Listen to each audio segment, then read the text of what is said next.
वो आज अक्षय नवमी है। और अक्षय नवमी के दिन हजारों साल पहले यहाँ आजान बाहु सरकार की स्थापना हुई थी।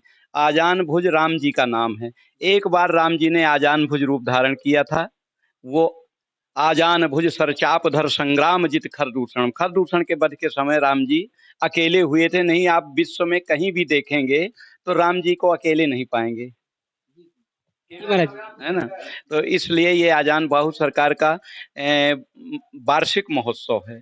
और आज के 47 साल पहले मुझे भी साधु भेष अक्षय नवमी के ही दिन मिला था। तो मेरा दूसरा जन्म था, तो मैं भी, मेरा जन्म भी, और अक्षय नवमी के दिन ही 16/11/91 को मुझे यहाँ का महंत मेरे गुरुजी ने बनाया था।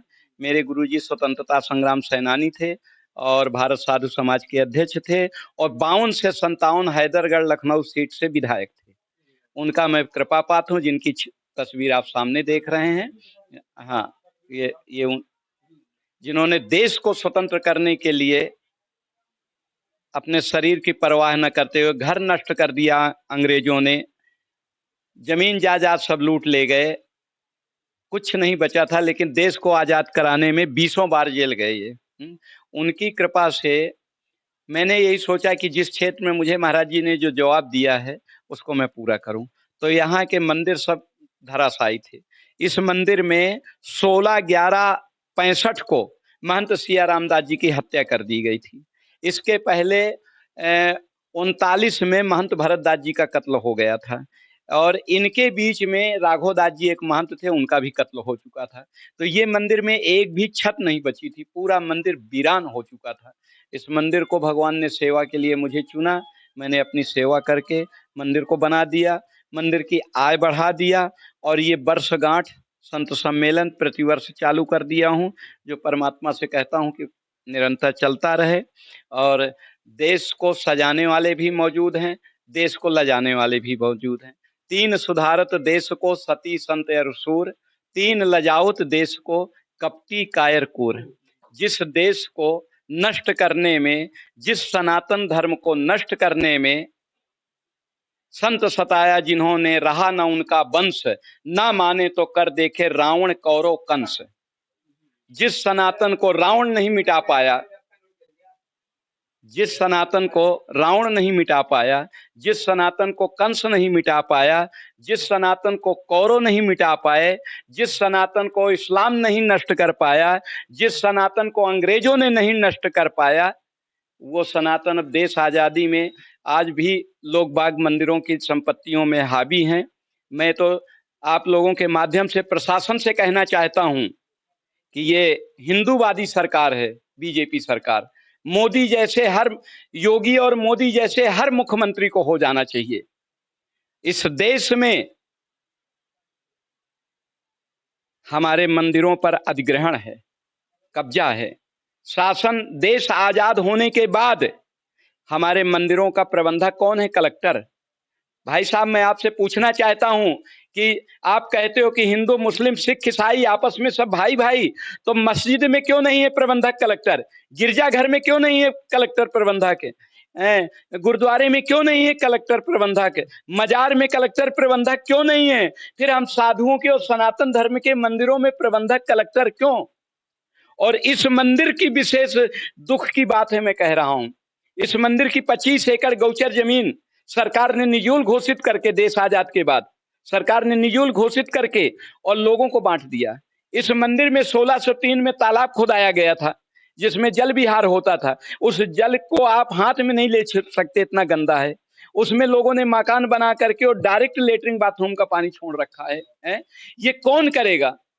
हम 20 साल हो गए चिल्लाते हुए, लेकिन सरकार नहीं सुन रही है। इसके लिए भी मैं कदम उठा रहा हूं कि गौचर भूमि, मंदिरों के अतिक्रमण और तालाबों का अतिक्रमण, मैं इस सरकार से प्रार्थना करता हूं, शिवराज सरकार को मैं साधुवाद देता हूं और प्रार्थना करता हूं कि सद्बुद्धि दो और हमारे मठ मंदिरों को मुक्त करो। हमारी गौचर जमीनों को, गौ बोलती नहीं है तो उसकी जमीन छीन लो।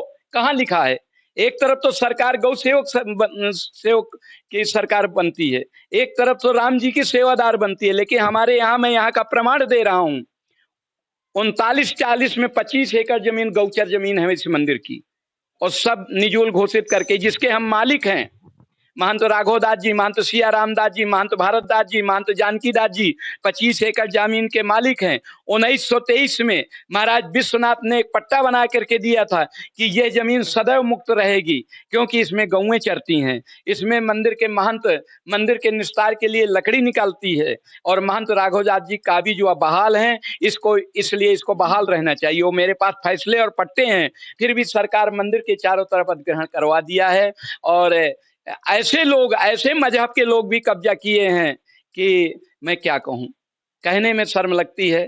कोई मस्जिद की जगह में एक गरीब हिंदू को एक कमरे की जगह दे दे तो मैं कहूं कि शाबाश।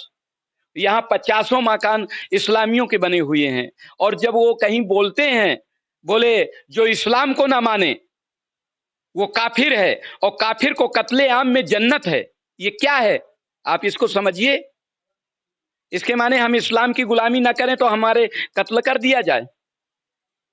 मैं सरकार से निवेदन करना चाहता हूं आपके माध्यम से कि हमारी गौचर भूमि को मुक्त करा दें, और मंदिर के रास्ते में 3 मुसलमानों के मकान बने हुए हैं, जो तालाब के किनारे एक बड़ा विशाल गेट बन चुका है, वहां से मंदिर आने का रास्ता मुक्त करा दिया जाए, और तालाब को मुक्त करा दिया जाए। और 2 महीने पहले मैं ज्ञापन दे चुका हूं कि अगर सरकार नहीं सुनती है तो फिर संत समाज इस कार्य के लिए आगे आएगा, जिसकी जवाबदारी फिर शासन संभाले।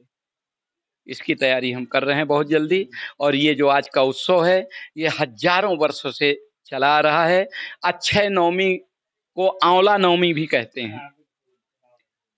आज के दिन आंवला के वृक्ष की पूजा की जाती है, और उसके नीचे बैठ करके अपना मुंह जूठा किया जाता है। इसलिए हम जब से यहाँ महंत बने, हमें लोगों ने बताया, यहाँ के बुजुर्गों ने, कि यहाँ बहुत बड़ा पहले भंडारा होता था, लेकिन 25 साल पहले यहाँ की परंपरा सब नष्ट हो चुकी है। तो उसको धीरे धीरे बनाने का प्रयास किया, और यहाँ मालपुआ का भंडारा फिर से चालू कर दिया। 10,000 पब्लिक अभी से 12 बजे रात तक आएगी, प्रसाद पाएगी, और कल पूरे नगर के कार्तिक नहाने वाली माताएं आएंगी दर्शन करने, उनको भी सबको फलहार यहाँ से वितरण किया जाएगा। ये परंपरा यहाँ चलती है, और इस स्थान को जगाने के लिए, लोगों का ध्यान इधर झुकाने के लिए हमने एक ये शोभा यात्रा भी प्रारंभ कर दी है 16/11/91 से।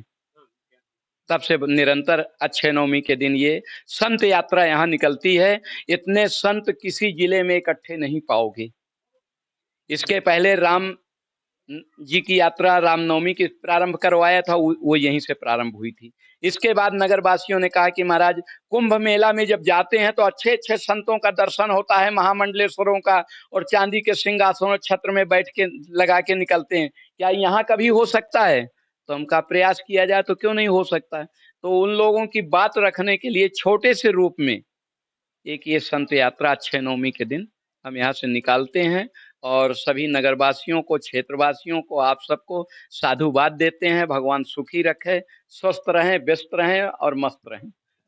आपने बहुत अच्छा हमें आशीर्वाद दिया, और जो भी बातें आपने हमारे चैनल के माध्यम से जो सरकार से आपने अनुरोध किया है, हम उसको अपने स्तर से इसको बात को पहुंचाने के लिए प्रतिबद्ध रहेंगे। तो देखिए, मैं राम पाठक आपके बीच में आया हूं यहाँ पे इस समय श्रृंगारी आश्रम, और श्रृंगारी जी महाराज से हमने आशीर्वाद लिया जी। आजान बाहू सरकार का आश्रम है, और देखिए हम जो गुरु जी हैं जिन्होंने इस यहाँ आश्रम की जो शुरुआत की थी, हम अभी साक्षात दर्शन कराते हैं। महंत श्री साकेतवासी श्री श्री 1008 संगस्त भूषण श्री प्रेम पुजारी दास जी महाराज कामदा नाथ प्रमुख द्वार चित्रकूट धाम से जो यहाँ पर आए हुए थे जी, वहीं से लगा हुआ आश्रम है। हमने उनके साक्षात दर्शन किए, उनका आशीर्वाद लिया, और हम देश की जनता से, जिले की जनता से आग्रह और निवेदन के साथ करेंगे, यहाँ पर आए, प्रसाद ग्रहण करें, और जो भी महाराज जी की जो भी मूल मांगे हैं उनको लेकर के सरकार के साथ हम वहाँ पे बात संवाद किया जाएगा। हमारी टीम की ओर से वहाँ पे जाएंगे और हम इस बात को रखेंगे। मैं राम पाठक,